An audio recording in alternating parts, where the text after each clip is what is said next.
एक मुलगा होता. नुकताच इलेक्ट्रिकलचं काम शिकायला लागला होता.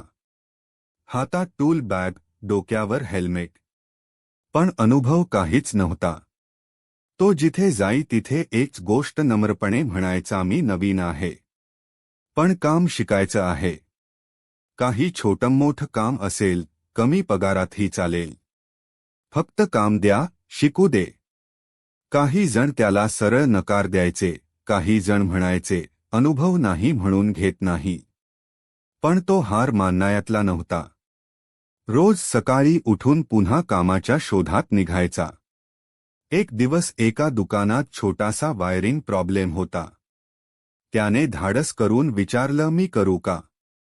नवीन आहे, पण प्रयत्न करून बघतो. त्याने काम छान केलं. दुकानवाला खुश. त्याच दिवशी त्याला पहिलं पैसे देणारं काम मिळालं. आणि त्या दिवसापासून त्याचा आत्मविश्वास वाढला. आज तो मुलगा म्हणतो, मी नवीन होतो, पण शिकण्याची तयारी मोठी होती. जिद्द असेल तर काम नक्की मिळेल.